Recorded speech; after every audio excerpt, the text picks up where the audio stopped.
Bismillahirrahmanirrahim. Assalamualaikum warahmatullahi wabarakatuh. Alhamdulillahirabbil alamin. Salatu wassalamu ala nabiyil karim, amma ba'd. Segala puji milik Allah Subhanahu wa taala. Selawat serta salam akan selalu tercurah kepada baginda kita Nabi Muhammad sallallahu alaihi wasallam. Teman-teman yang dimuliakan Allah Subhanahu wa taala, alhamdulillah pada hari ini kita menghadiri salah satu undangan dari teman kita, yaitu acara menyantuni anak yatim. Semoga dengan acara ini kita bisa menyantuni semua anak yatim yang berada di Kota Waingapu dan bisa menjadikan mereka dan support mereka menjadi anak yang soleh dan solehah. Bagaimana acaranya? Dan kami mohon doa dari semuanya agar dimudahkan semuanya dan dilancarkan acaranya. Semoga ini menjadi acara yang berkah dari Allah Subhanahu wa taala.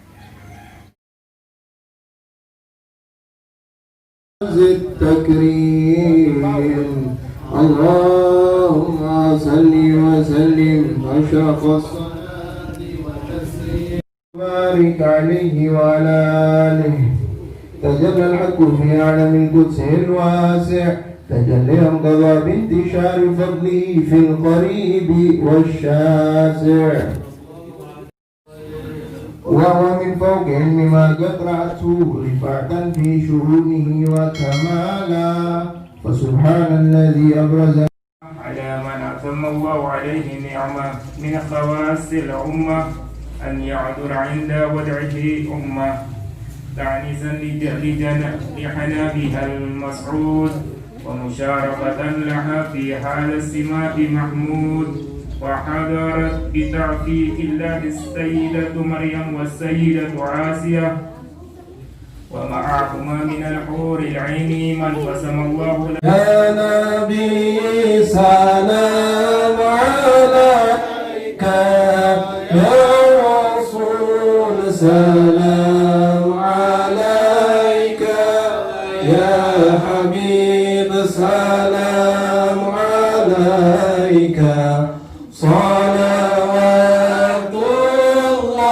عليك يا نبي سلام عليك يا رسول سلام عليك يا حبيب سلام عليك صلوات الله عليك أشرق الكون ابتهاجا بوجود المصطفى أحمد ولأهل الكون أنس وسرور قد تجدد. الله يا نبي سلام عليك يا رسول سلام عليك يا حبيب سلام عليك صلوات الله عليك. أعوذ بالله من الشيطان الرجيم. بسم الله الرحمن الرحيم. الحمد لله رب العالمين حمدا يوافي نعمه ويكافئ مزيده. يا ربنا لك الحمد كما ينبغي لجلال وجهك الكريم وسلطانك. اللهم صل على محمد وعلى آل محمد. اللهم إنا نسألك السلامة في الدين وعافية في الجسد وزيادة في العلم وبركة في رزقه وتوبة قبل الموت ورحمة عند الموت ومغفرة بعد الموت. اللهم هون علينا في سكرات الموت والنجاة من النار والعفو عند الحساب. ربنا لا تزغ قلوبنا بعد إذ هديتنا وهب لنا من لدنك رحمة إنك أنت الوهاب. ربنا آتنا في الدنيا حسنة وفي الآخرة حسنة وقنا عذاب النار والحمد لله رب العالمين. الحمد لله رب العالمين حمدا كثيرا طيبا مباركا فيه على كل حال حمدا يوافي نعمه ويكافئ مزيدا. يا ربنا لك الحمد كما ينبغي لجلالك وجهك العظيم سلطانك فلك الحمد حتى ترضى ولك الحمد إذا رضيت ولك الحمد بعد الرضا. اللهم صل وسلم على سيدنا محمد وعلى آل سيدنا محمد كما صليت على إبراهيم وعلى آل إبراهيم إنك حميد مجيد. Alhamdulillah, puja dan puji syukur kita sama-sama panjatkan kehadirat Allah Subhanahu wa taala, karena berkat rahmat, hidayah serta inayah darinya lah pada sore yang penuh berkah ini Allah mengumpulkan kita di masjid yang mulia ini, di mana acara ini adalah sudah kita baca tadi, pembacaan Maulid Habsyi. Semoga apa yang kita baca tadi mendapatkan keberkahan dari Allah Subhanahu wa taala. Nah, yang saya hormati teman-teman saya dari Kampung Arab, terkhusus juga pada guru saya Ustaz Ahmad Abdul Rahman yang telah hadir di tengah-tengah kita semua. Yang saya cintai anak-anak yatim piatu Al-Abrar Sumba Timur, begitu juga dengan Jiranul Masjid Darul Hikmah Galuh. Semoga Allah Subhanahu wa taala selalu melipatkan maunah buat kita semua. Nah, acara berikutnya yaitu tausiah agama yang insyaallah akan dibawakan oleh Ustadz Muhdar Asgaf, yang mana beliau sudah hadir di tengah-tengah kita. Assalamualaikum warahmatullahi taala wabarakatuh.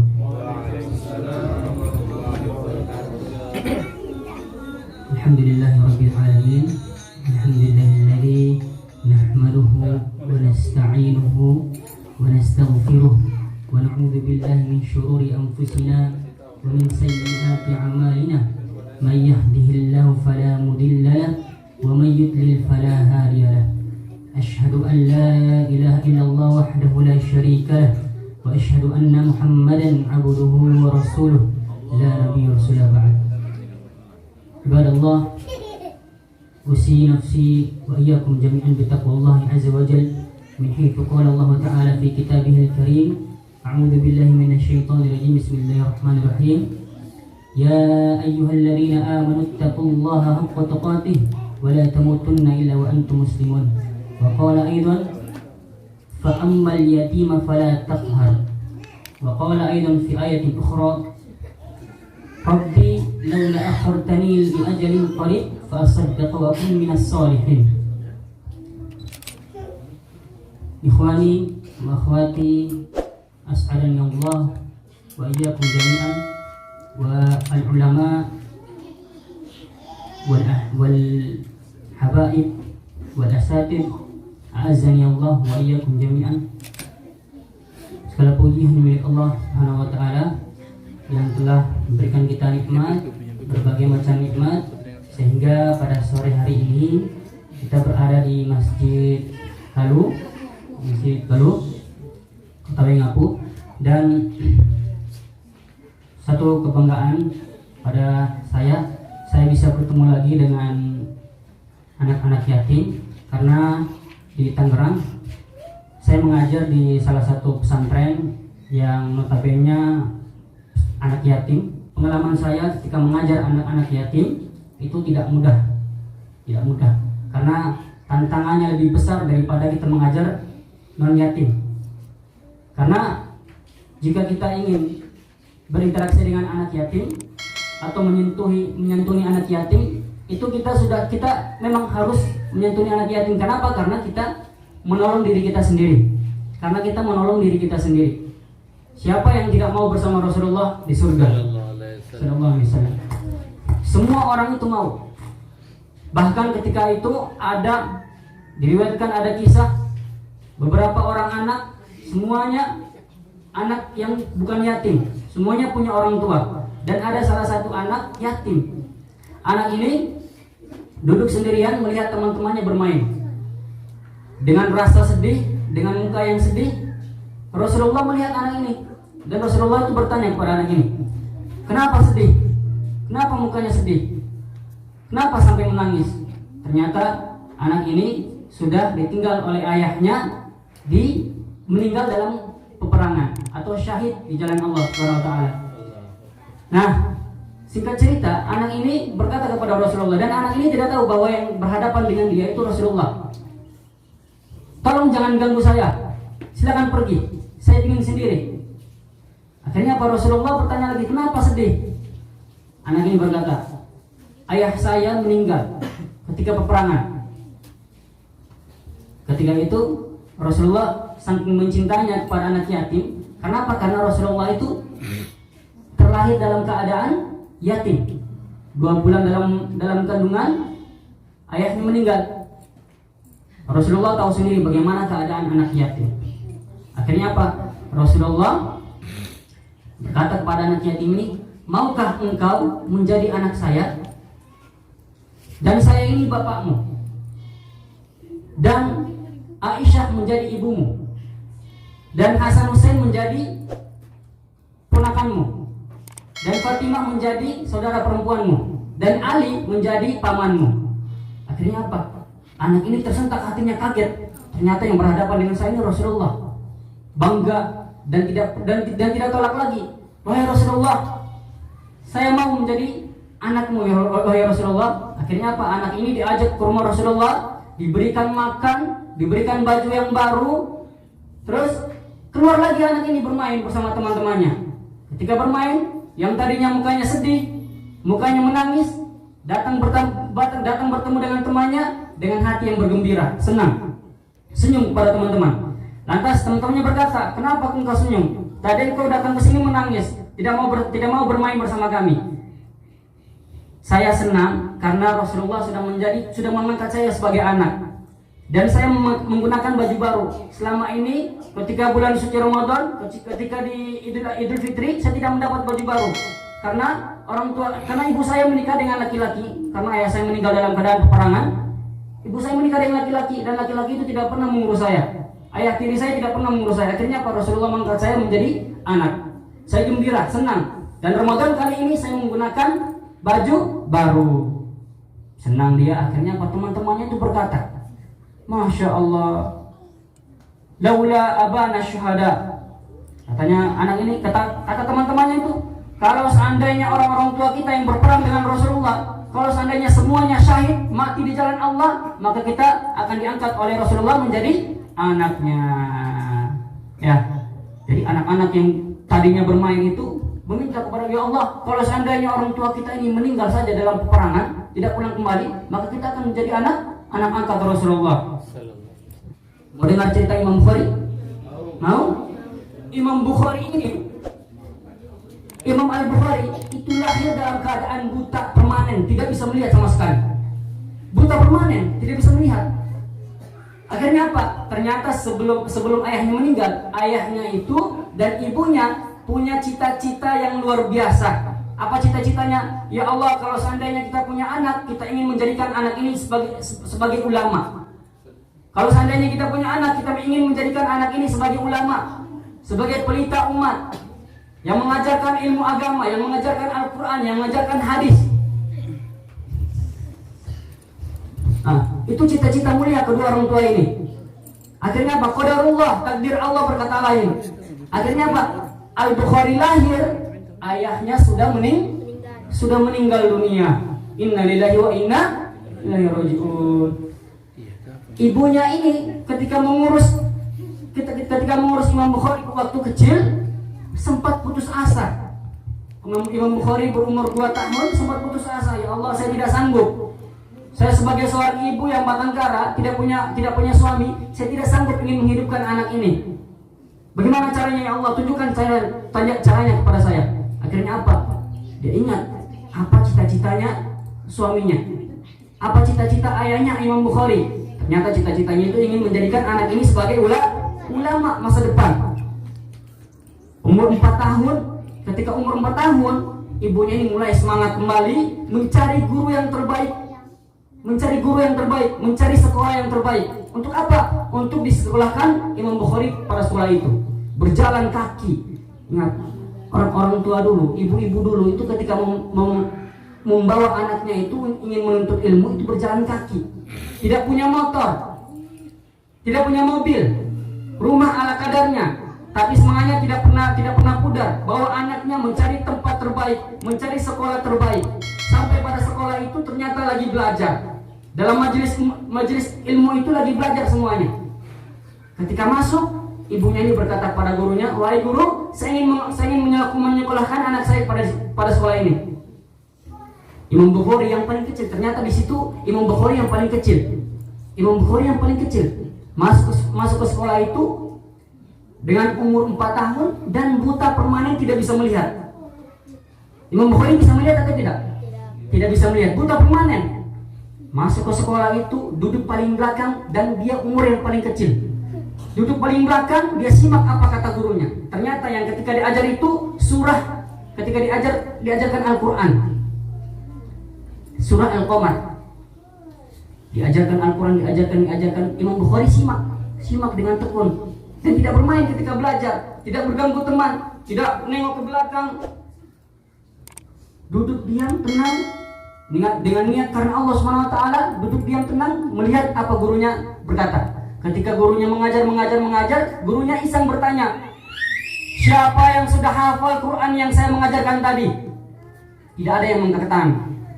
Tidak ada satupun yang mengatakan saya tidak. Gurunya bertanya lagi, siapa yang sudah hafal apa yang saya ajarkan tadi? Ternyata dengan lugunya Imam Bukhari mengangkat tangannya. Imam Bukhari waktu itu umur berapa tahun? 4 tahun mengangkat tangannya. Ketika mengangkat tangannya, gurunya ini dan murid-murid yang ada di situ itu umurnya tidak sama seperti Imam Bukhari. Sudah dewasa, sudah ada yang remaja, ada yang dewasa. Ketika melihat Imam Bukhari kecil, guru teman-temannya itu ketawa. Ini kayaknya tidak mungkin dia bisa hafal Quran. Kalau bahasa kita, ini tidak mungkin, dia masih kecil. Ya. Akhirnya apa? Imam Bukhari maju, gurunya berkata, ya bunayya ta'al, wahai anakku silakan maju. Ketika anaknya maju ini, Imam Bukhari maju ke depan. Imam Bukhari disuruh baca, silakan baca. Akhirnya apa? Dibaca dari ayat pertama sampai ayat terakhir tanpa ada salah sama sekali. Dari ayat pertama sampai ayat terakhir tanpa ada salah sama sekali. Ternyata Imam Bukhari menghafal Quran, belajar Al-Quran dengan apa? Mendengar atau melihat? Mendengar. Imam Bukhari belajar Al-Quran dengan mendengar, tidak melihat. Karena buta, tidak bisa melihat. Gurunya bilang sama Imam Bukhari, wahai bunayya, mulai sekarang pulang ke rumah belajar hadis. Mulai sekarang pulang ke rumah belajar hadis. Kenapa gurunya tidak bilang, wahai Imam Bukhari, teruslah menghafal Quran, teruslah menghafal Quran, fokus sama hafalan Al-Quran, fokus sama ngaji. Kalau sore silakan mengaji. Gurunya tidak bilang seperti itu. Wahai Imam Bukhari, pulang ke rumah mulai belajar hadis. Ternyata gurunya itu paham. Ternyata Al-Quran itu mudah untuk dipelajari, mudah untuk dihafal, mudah untuk dipelajari, mudah untuk diingat, dan yang paling penting mudah untuk dikerjakan, untuk diamalkan. Apa jaminannya? Ada jaminannya dalam surah Al-Qamar. Allah SWT berfirman, 4 jaminan Allah. Berapa jaminan Allah? 4 jaminan Allah. Beda dengan hadis. Kalau hadis itu tidak ada jaminan Allah untuk dihafal, itu tidak ada jaminan Allah untuk dipelajari, itu tidak ada jaminan Allah untuk diamalkan. Beda dengan Al-Quran. Kalau Al-Quran 4 jaminan Allah di surat yang sama. Laqad yassarna al-Qur'ana lidzikri fahal min muddakir. Al-Quran itu sudah dimudahkan untuk dipelajari, untuk diingat, untuk dihafal, untuk diamalkan. Apakah di antara kalian ada yang mau pelajari? Nah, itu kata Allah. Hei, Al-Quran itu sudah mudah. Tidak ada yang susah dalam Al-Quran. Dari yang sekarang, dari diri kita mau pelajari atau tidak, itu jaminan Allah. Kalian tidak percaya, silakan pulang ke rumah, buka Al-Quran bersama orang tua kalian, ibu kalian. Buka Al-Quran surah Al-Qamar, lihat ada 4 jaminan Allah. Al-Quran itu telah dimudahkan untuk dihafal, dipelajari, diamalkan, dan diajarkan. Itu Imam Bukhari. Imam Bukhari berangkat dari majelis ilmunya, pulang ke rumah, bertemu ibunya, Umi. Sampai ke rumahnya, Imam Bukhari bilang gini, Umi, minal an uridul hadis.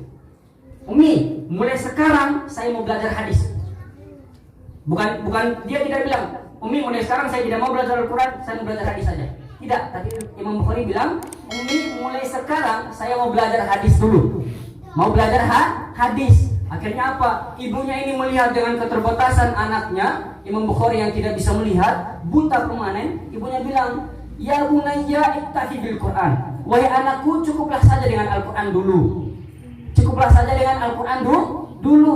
Setelah itu baru kita belajar hadis. Imam Bukhari dengan azamnya, dengan kesungguhan untuk mau menuntut ilmu, walaupun dia buta permanen, walaupun dia tidak punya ayah, dia semangat. Dia bilang apa? Ummi la uridul hadis. Dia bilang seperti itu, langsung berangkat ke kamarnya, menuju ke kamarnya dengan raba-raba jalan, tidak bisa melihat. Dengan raba-raba jalan tidak bisa melihat. Sampai ke kamarnya, ternyata apa yang diperbuat Imam Bukhari? Kalau kita, khususnya kota Wengapu nih, kalau pulang sekolah itu sepatunya sudah dilepas. Keluar dari kelas sepatunya dilepas. Bajunya lepas keluar ya. Lepas keluar. Jalan. Terus bukunya ada yang sebagian di lemari, di meja, ada sebagian yang dibawa pulang. Nah, Imam Bukhari ini sampai langsung masuk ke kamarnya itu tidak langsung tidur. Pulang dari sekolah, masuk ke kamarnya tidak langsung tidur. Apa yang diperbuat? Ternyata Imam Bukhari ini mengulang pelajaran apa yang diajarkan oleh gurunya. Mengulang pelajaran apa yang diajarkan oleh gurunya. Lantas setelah itu ibunya mengambil sejadah, berwudu, menghamparkan sejadahnya, sholat 2 rakaat, berdoa kepada Allah Subhanahu wa taala. Ketika itu Imam Bukhari mengulang apa yang dihafal dari Al-Qur'an sampai pada ayat laqad kunta fi ghaflatin min hadza faqashafna 'anka ghita. Kata Allah Subhanahu wa taala, kamu itu dulu pernah tidak melihat. Setelah ini kamu akan dibersihkan sekat dari mata kamu. Ibunya ini ketika sholat, sujud bertepatan dengan apa yang dibaca Imam Bukhari. Apa yang kata ibunya? Ya Allah, ya ala kulli syai'in qadir, ya al-basir. Kata ibunya, wahai Allah, dengan segala kekuatannya, pemilik semesta alam, Engkau yang bisa melihat, yang tidak ada batas pandangannya. Ya Allah, a'id basarat ibni. Ya Allah, kembalikan penglihatan anakku. Kekuatan doa seorang ibu akhirnya apa? Dijabah langsung oleh Allah Subhanahu wa taala sampai pada ayatnya itu Imam Bukhari ini bingung. Ya Allah, apa yang beda di pandangan saya? Apa yang beda dalam pandangan saya? Ternyata Imam Bukhari dengan seketika dengan doa seorang ibu dan izin dari Allah Subhanahu wa taala langsung bisa melihat seketika. Bisa melihat. Kata manusia, kata dokter ini tidak bisa melihat, ini buta permanen, tapi kata Allah tidak. Allah yang maha melihat, Allah yang maha melihat dengan tidak ada pandangan batas pandangannya, yang bisa melihat segala hal, bahkan yang dalam lubang pun Allah bisa melihat. Akhirnya apa? Dikembalikan penglihatan anak ini, langsung apa yang diteriak dari Imam Bukhari. Tidak teriak ayah, tidak teriak teman, tidak teriak segala macam. Apa yang diteriak? Ummi, laqad ra'aitu. Pergi mengejar dari kamarnya, pergi mengejar ibunya, berkata kepada ibunya, wah ibu, saya bisa melihat. Akhirnya apa? Ibunya ini mengira bahwa dia ini bisa melihat dengan mata hatinya, bukan dengan matanya.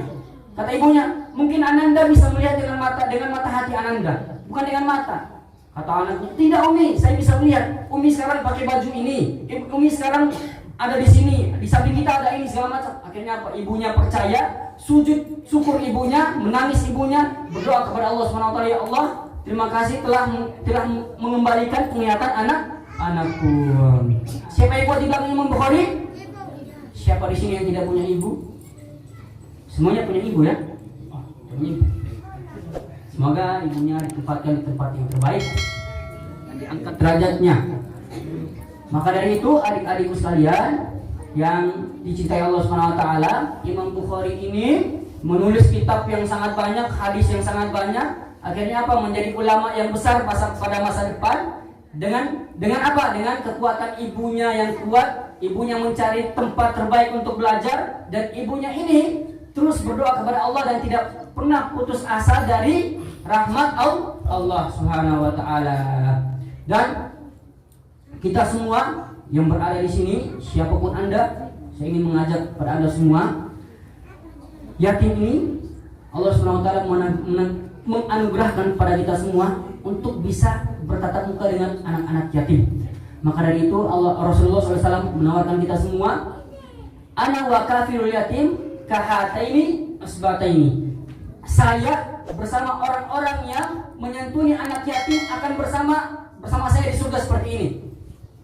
Dekat, orang yang menyantuni anak yatim pun dekat dengan Rasulullah sallallahu alaihi wasallam. Qul in kuntum tuhibbuna Allah fattabi'uni yuhibbukum Allah. Katakan wahai Muhammad, kalau seandainya mereka benar-benar mencintai Allah, maka ikutilah apa yang dikerjakan Nabi Muhammad. Apa yang dikerjakan Nabi Muhammad? Menyantuni anak yatim. Bukan cuma menyantuni anak yatim. Bukan cuma sekali menyantuni anak yatim. Menyantuni anak yatim itu kita bisa mengambil pahala yang sangat besar yang ditawarkan Allah SWT. Apa pahalanya? Ambil anak yatim, cari tempat sekolah terbaik, sekolahkan anak yatim, dan minta kepada Allah, jadikan anak yatim ini anak yang menjadi ulama masa depan. Ulamanya apa? Ulama itu jangan kita berpikir pendek. Ulama itu cuma paham di agama, bukan cuma paham di hadis, Quran. Ulama itu kita lihat Ibnu Sina, Ibnu Rushd, itu ulama-ulama, itu dokter, itu ahli bedah, membedah-bedah manusia, membelah-belah manusia. Itu paham dalam ilmu fisika, ilmu teknologi, ilmu segala macam. Ternyata tidak kaku dengan ilmu agama. Maka dari itu teman-teman dimuliakan Allah SWT, sebisa kita, semampu kita menyantuni anak yatim, cari guru terbaik untuk mempelajari Al-Quran, diajarkan kepada mereka, dan kita doakan semoga mereka ini menjadi ulama-ulama yang lahir di masa depan. Amin. Mungkin cuma ini yang saya sampaikan, kurang lebihnya mohon maaf. Dan satu terakhir, Allah SWT berfirman, Rabbi laula akhartani la li ajalin qarib fa asaddaq wa kum minas sholihin. Ya Allah, kalau seandainya Allah itu kasih orang-orang yang sudah meninggal itu, kalau seandainya minta kepada Allah, ya Allah, kalau bisa kasih saya kesempatan sekali lagi, kasih saya kesempatan 1 detik saja, 1 menit saja untuk hidup di dunia. Untuk apa? Untuk bersedekah. Kenapa tidak untuk sholat? Kenapa tidak untuk haji? Kenapa tidak untuk ini segala macam? Bersedekah. Untuk bersedekah. Ternyata sedekah itu amalannya yang langsung dikasih kepada orangnya di kubur. Bukan sholat. Ya. Ternyata amalan sedekah yang akan dikasih pertama, diperlihatkan pertama di alam kubur. Maka dari itu, dan ciri-ciri orang yang diterima amalannya kepada Allah SWT itu orang-orang yang bergemar untuk bersedekah. Sedekah yang terbaik itu pada ibu kita sendiri, setelah itu pada saudara kita, setelah itu pada anak-anak yatim, dan semoga ini menjadi amal jariah kita. Mungkin cuma ini yang bisa sampaikan, kurang lebihnya mohon maaf. Fastabiqul khairat. Assalamualaikum warahmatullahi wabarakatuh.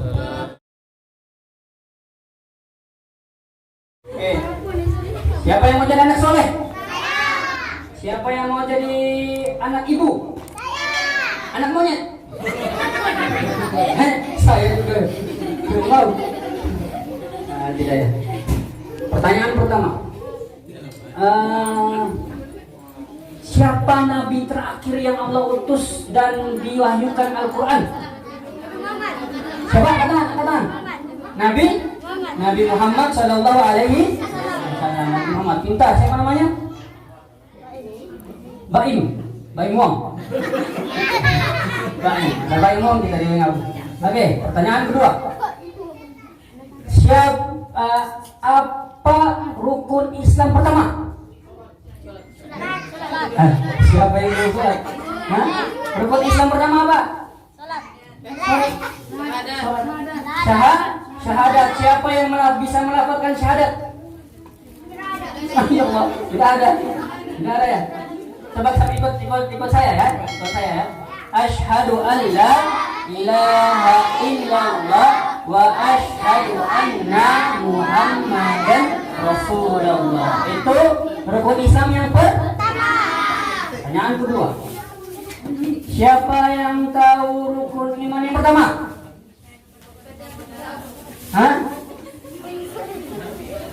Beriman kepada Allah. Beriman kepada Allah. Itu rukun iman yang pertama. Terus, siapa yang sudah paling tinggi? Siapa yang sering bermain game Free Fire? Semua. Kalau main game semua. Itu ya. Kalau main game itu dapat pahala atau dapat dosa?